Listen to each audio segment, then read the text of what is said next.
Ça fait 40 ans que l'on fait croire aux gens que le cholestérol bouche les artères. Bah, c'est très très important là ce que vous nous dites. Moi honnêtement j'ai entendu ça nulle part. Ce que j'aimerais savoir, dans un premier temps, docteur, c'est quel est le mensonge qu'on nous a fait avaler sur le cholestérol? Alors sur le cholestérol lui-même, je pense que c'est l'idée complètement absurde que le cholestérol bouche les artères. Ça, c'est pas forcément d'ailleurs un mensonge, hein, c'est une désinformation basée sur des idées reçues, propagées par des gens qui n'ont pas assez travaillé, par exemple, qui n'ont pas vérifié les artères coronaires des gens qui étaient morts d'un infarctus. Et c'est le cholestérol et le gros méchant loup, si je puis dire. Alors, quand quelqu'un meurt d'un infarctus, si on ouvre les coronaires à l'autopsie, ben, on devrait trouver du cholestérol. Ça n'arrive jamais. Donc le Hein, cholestérol ne bouge pas les artères. voilà, ça c'est sûr. Ceux qui défendent encore cette idée-là sont rares. Hein. Il y a eu une évolution dans l'idéologie, parce que c'est pas de la science, hein, c'est dans l'idéologie des défenseurs de l'idée que le cholestérol est dangereux et bouche les artères. Il y a eu une évolution, et maintenant on le dit plus ça. On dit plutôt il faut prendre les médicaments anti-cholestérol parce que ça sauve des vies. Et ça, c'est le deuxième C'est le deuxième mensonge. mensonge. C'est le deuxième mensonge très important, mais alors là, vous voyez bien qu'il y a derrière ça du business et il est très difficile de revenir aujourd'hui, en 2025, sur ce genre de mensonge, parce que comme ça fait 40 ans que l'on fait croire aux gens que le cholestérol bouche les artères et qu'il faut prendre des médicaments anti-cholestérol, c'est pratiquement impossible pour les académiciens, les docteurs à la Sorbonne, les autorités sanitaires, les sociétés savantes, de venir maintenant en face au public et de lui dire on s'excuse, on s'est trompé, peut-être que non, oui, c'est impossible. Donc ils sont pris dans un engrenage tel que ils perpétuent ces idées. Alors, je ne dis pas mensongères parce que beaucoup de ceux qui les défendent ne sont pas forcément des menteurs. Ce sont des gens qui croient simplement à ce qu'on leur a dit, Oui. à ce qu'on leur a enseigné, et ce qui est répété jusqu'à la nausée par les autorités sanitaires, les ministres, les sociétés savantes. Il faut bien voir hein, que les sociétés savantes, Société française de cardiologie, Société européenne de cardiologie, Société américaine de cardiologie, là, ce qu'on appelle l'American Heart Association, ce sont des institutions prestigieuses qui en fait ne vivent que grâce à l'industrie pharmaceutique. C'est pas avec les cotisations des médecins que la Société européenne de cardiologie peut vivre, vous voyez, de manière luxueuse. Non, c'est possible uniquement s'ils ont des cadeaux de l'industrie pharmaceutique et par conséquent, ils sont prisonniers de De ce cette espèce carcan. de ce carcan. Voilà. Quelle est la fonction première du cholestérol dans notre organisme? Il en a de multiples. Ah, C'est pour ça qu'il ne faut pas y toucher. Donc, il est indispensable à la stabilité des membranes cellulaires. d'accord. Ensuite, il est indispensable, et c'est pour ça qu'il y a la confusion avec les lipides, il est indispensable aussi pour le métabolisme des acides gras. Écoutez bien ce que je vais vous dire. Les acides gras, ce sont les vrais lipides. Hein. Il y en a 100 fois plus dans votre assiette que du cholestérol. Bon, mais ces acides gras, ils sont acides et ils sont Gras. gras. Oui. Jusque-là, je suis. S'ils sont gras, ça veut dire qu'ils sont insolubles dans l'eau. Oui, mais nous, on est fait d'eau. Ok. Et par exemple, comment je vais transporter mes acides gras dans le sang, par exemple, le tube digestif jusqu'au cerveau ou jusqu'aux muscles, etc. Il faut donc que je les rende solubles dans l'eau. Eh bien, le cholestérol sert à ça. D'accord, d'accord. Chaque molécule de cholestérol est appelée à un acide gras. C'est très important parce que ça le rend compatible avec notre milieu aqueux. Mais je vous ai dit aussi qu'il était acide Et on ne peut pas laisser des acides en liberté dans notre sang ou dans nos cellules. Le cholestérol sert aussi à neutraliser l'acidité de l'acide gras. Ah, ok. Un cholestérol, un acide gras. C'est une molécule vitale. Pourquoi? Parce que c'est le substrat de la fabrication. Le substrat, ça veut dire que c'est à partir du cholestérol qu'on va fabriquer, par exemple, les hormones sexuelles. Les œstrogènes, progestérone, testostérone chez les hommes, c'est fabriqué à partir du cholestérol. Et vous voyez que sans hormones sexuelles, il n'y a pas de reproduction. Oui. Il n'y a pas de reproduction de Et l'espèce. c'est pour ça que vous dites que c'est vital. C'est vital, absolument vital. Donc, il ne faut pas empêcher le cholestérol de donner naissance aux hormones sexuelles. Oui, mais c'est pas seulement ça. Vous voyez, le cholestérol, c'est aussi le substrat de l'hormone de stress qu'on appelle le cortisol. Hmm. Et attendez, le stress, tout le monde dit il faut pas être stressé. Attendez, c'est la vie, le stress. Vous voyez, si vous êtes un prédateur, si vous n'êtes pas stressé, vous n'attraperez jamais la proie. Oui, et inversement, si vous êtes la proie, vous échapperez jamais au prédateur. Donc, il nous faut le cortisol. Et le cortisol, il est fabriqué à partir du cholestérol. Alors, et donc, c'est vital, à nouveau, pour la survie de l'espèce. Est-ce qu'il est important, voire utile, de surveiller son taux de cholestérol? Alors là, vous avez un autre business qui se met en place. Ah, C'est le business des laboratoires de biologie. d'accord. Ah, oui, les gens font la queue le matin à jeun pour qu'on leur mesure leur cholestérol avec la prise de sang. Si vous privez ces laboratoires de cette manne, vous allez nous faire beaucoup d'ennemis. Ça, c'est totalement du business. C'est complètement du business, ça ne sert à rien. Au contraire, laissez votre cholestérol tranquille. Si vous êtes jeune, si vous êtes plus âgé, si vous faites beaucoup de sport, en fonction de vos habitudes alimentaires, le cholestérol fluctue. Il fluctue pas dans la journée, hein, mais il fluctue de saison en saison, et ça sert à rien de le mesurer. Malgré ce que vous nous dites, pourtant, hein, quand on va chez le médecin, ce qu'il nous demande de faire, c'est une prise de sang justement pour mesurer et contrôler le cholestérol. Est-ce qu'on doit justement l'envoyer balader en lui disant mais c'est n'importe quoi, j'ai pas besoin de faire ça? Il faut pas être en conflit avec votre médecin parce qu'il peut vous rendre service, hein. Il fait de son mieux. Mais c'est pas un menteur, il fait de son mieux. Il fait ce que la société, les autorités sanitaires, la HAS, le ministre lui dit de faire. C'est totalement absurde. Vous voyez, on a besoin du cholestérol et quand on n'a pas de cholestérol, on est gravement malade. Il y a des maladies génétiques où les bébés naissent avec des taux de cholestérol très bas. C'est des choses que les médecins ne savent pas parce qu'on leur a pas enseigné. Ah. Mais il y a des syndromes. Oui, c'est pas enseigné. C'est pas enseigné, c'est pas détecté dans les maternités, etc. Et pourtant, il y a des publications, il y a des livres. Il suffit de lire. Mais si on vous le dit pas quand vous êtes à la faculté de médecine, ah ben vous le faites pas. Et puis vous répétez ce que le professeur du CHU vous a dit. Le plus important, ce n'est pas de mesurer le taux de cholestérol, c'est d'évaluer les habitudes alimentaires des gens, parce que c'est ça qui fait le pronostic. Qu'est-ce qui le fait évoluer et à quel moment on doit s'inquiéter du coup? Personnellement, ce que je crains le plus, c'est quand le cholestérol est bas. D'accord. Ça, c'est pas bon du tout. Pourquoi c'est pas bon?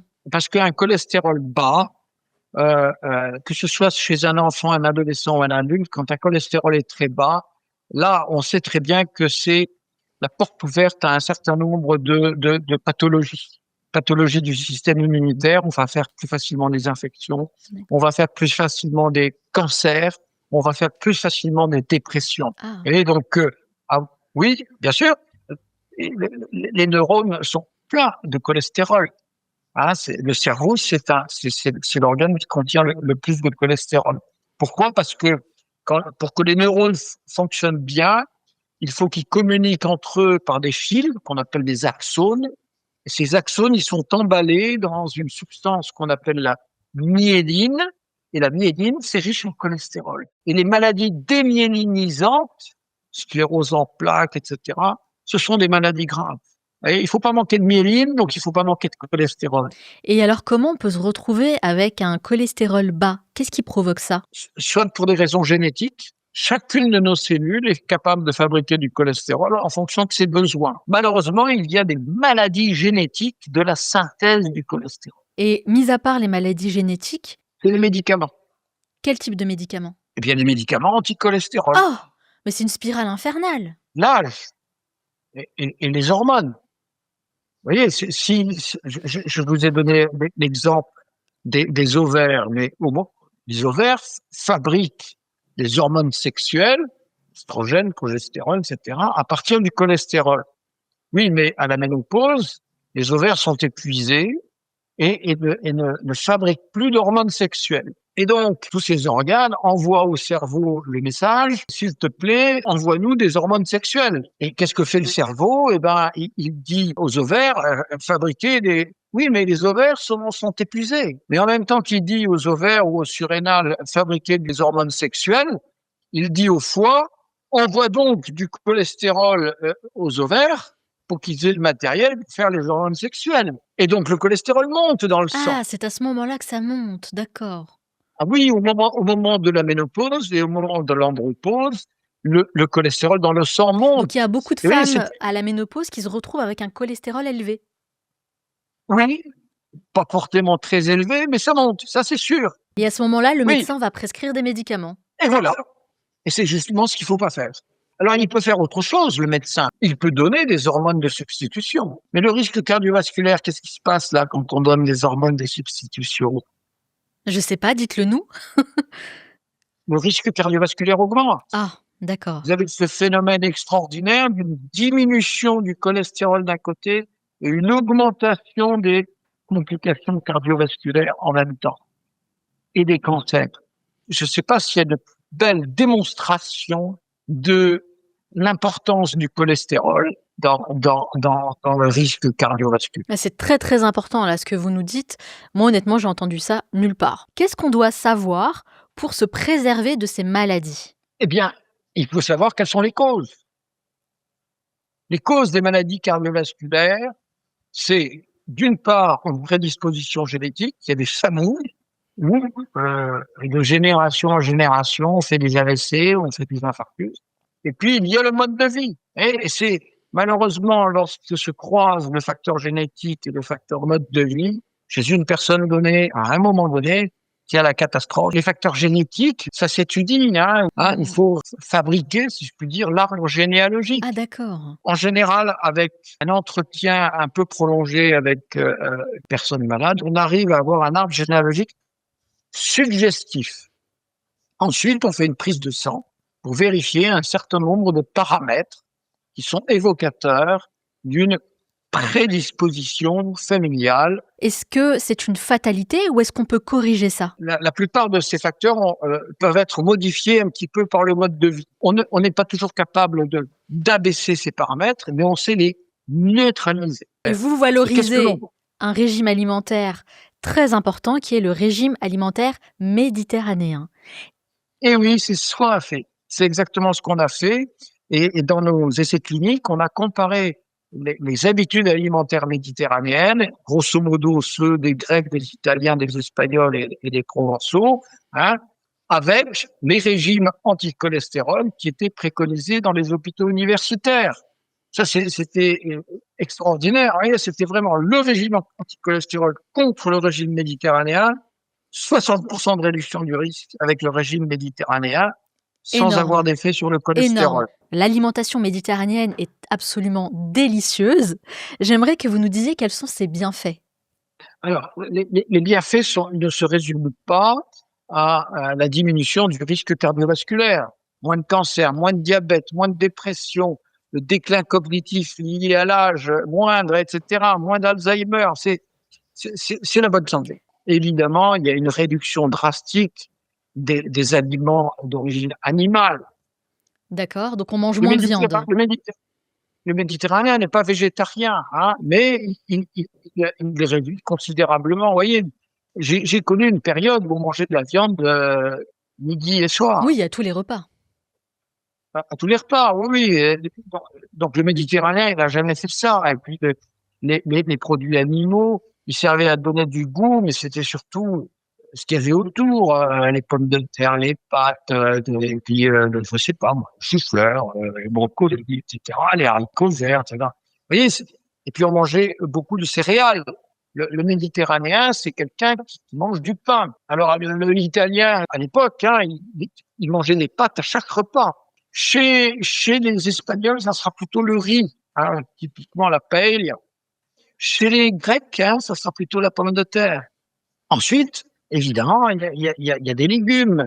Alors, quand je dis légumes, c'est pas les légumineuses, hein. Alors, il faut faire la différence. Les légumes, le Méditerranéen, c'est sa salade, des tomates, des poivrons, des oignons, vous voyez, le concombre, l'aubergine, la courgette, tout ce qui est typiquement méditerranéen, y compris les artichauts, y compris les fleurs, y compris le brocoli, tout est bon. Et il mange ça avec un peu de protéines. Alors, ça peut être des protéines animales, hein. Il peut très bien manger un peu de viande. C'est plutôt les viandes blanches. Mmh. Hein, le Méditerranéen, si vous voulez, c'est important à comprendre ça. Il vit au bord de la mer, et au bord de la mer, c'est rare qu'il y ait des prairies. Tout à fait. Et pour avoir des vaches, il faut des prairies.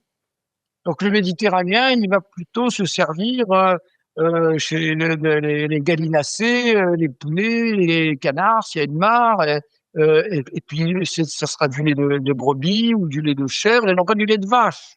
Et donc, le Méditerranéen, c'est quelqu'un qui mange beaucoup de fromage, beaucoup de produits laitiers. Vous voyez, les gens vous disent pas de sucre, pas de lait. Mais non, le Méditerranéen, il mange des hydrates de carbone, hein, mais sous forme de céréales, souvent des céréales complètes. Il a les fibres, très important pour le microbiote intestinal. Vous voyez, et puis les fromages, les yaourts, c'est plutôt de brebis ou de chèvre. Vous voyez, les premiers consommateurs de fromage au monde, ce sont les Grecs. Ils mettent de la feta absolument partout. Et les deuxièmes consommateurs au monde de fromage, ce sont les Italiens, Mmh. avec Parmigiana. Vous voyez, bon, après, c'est les Français. Ok. Bon, mais les Slaves mangent beaucoup de yaourts, les Français aussi. Vous voyez, donc les produits laitiers sont absolument pas condamnés. Plutôt des viandes blanches, donc des œufs. Hein, là, c'est un aliment formidable. Alors ensuite, on mange des fruits. Alors, c'est des fruits de saison en général, mais le Méditerranéen, il est un peu comme la fourmi dans La cigale et la fourmi, il fait sécher ses fruits pendant l'été. Il mange des abricots secs, il mange des raisins secs pendant l'hiver. Et puis, il accumule des noix, des amandes, des noisettes. Vous voyez, ça, il mange ça toute l'année. Vous êtes de plus en plus nombreux à regarder nos vidéos et je vous en remercie. Mais la majorité d'entre vous n'est pas abonné à la chaîne. Alors je vous propose quelque chose. Prenez quelques secondes pour vous abonner. C'est un petit geste pour vous, mais ça nous aide énormément. Je compte sur vous. Merci beaucoup.